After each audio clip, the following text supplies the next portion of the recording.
ฮัลโหลเซฮัทค่ะสวัสดีทุกคนตอนนี้ทุกคนยินดีซ่องจากกีวีเวอร์ EP นี้เขาก็จะมาอัปเดตการโกบล็อกของคุณแฟนมาไปเขาใส่แล้วเนาะเดี๋ยวเขาไปเบิ่งกันจ้าอัปเดตทีละหน่อยวันนี้ก็พาทุกคนมาบ้านเนาะข้าวเช้ายังไม่ได้กินทุกคนเลยดิอันนี้ก็แกงโนแกงจืดเลยนะโอ้ยลืมอย่านางแกงจืดก็ยังเซฟครับแกงแบบนี้เนาะแบบ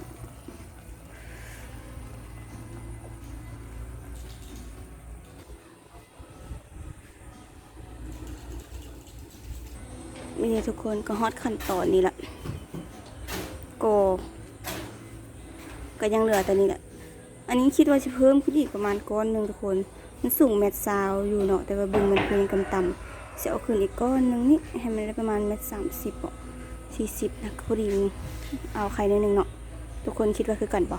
เพิ่มอีกก้อนหนึ่งพอดีงามบ่หรือว่าได้ละอันนี้ห้องนี้ยังโบเลี้ยวกันเลยมาห้องนี้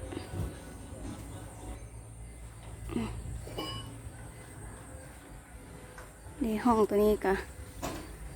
ฝาตัวนี้ก็เต็มเรียบร้อยแล้วเนาะตัวนี้ก็คือกันยังเหลือเพิ่มอีกก้อนหนึ่งแล้วก็โอเคคนว่าบรรยากาศดีป่ะเวลาตื่นนอนเนาะ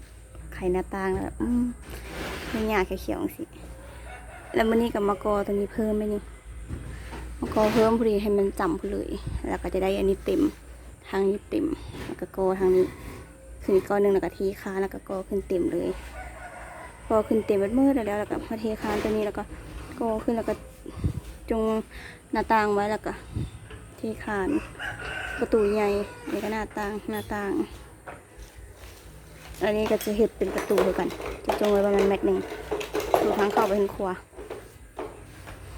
ออกมานี่ก็เห็ดประตูเหมือนกันอันนี้จังที่หุบโอกเคาน์เตอร์ครัวก็จะประมาณนี้คุณว่าบรรยากาศดีป่ะรู้สึกว่าบรรยากาศที่ดีเนาะโซนอะไรก็แบบมุมแดดมันเห็นมันดิครับ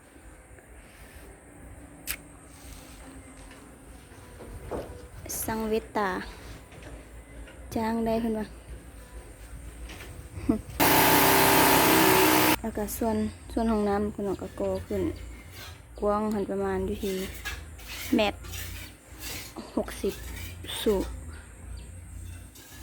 กว้าง1.60 ยาวหันเป็น3 เมตรประมาณนั้นโซนออกไปหน้าบ้านทะลุออกไปแบบนี้เลยทุกคนมี2 ห้องนอนเนาะนี่ห้องนอนลูกสาวส่วนนี้เฮ็ดแซกไปได้1เป็นห้องโถอะไรประมาณนั้นอันนี้ก็อีกห้องนึงใส่ประตูไม้ประตูห้องนอนนะอะไรทุกคนก็จะมาอัปเดตประมาณนี้เลยมุมนี้ยังหลายเนาะแค่ทรงเศร้ามักบรรยากาศแบบท้องฟ้าจังสีขนาดเลยเห็นอะไรนี่นะไม่นอนยังไงก่อนดูอุ้ยเด็กน้อยข้างไหนนี่นะมานอนนี่นะเด็กน้อยข้างไหนมานอนนี่นะ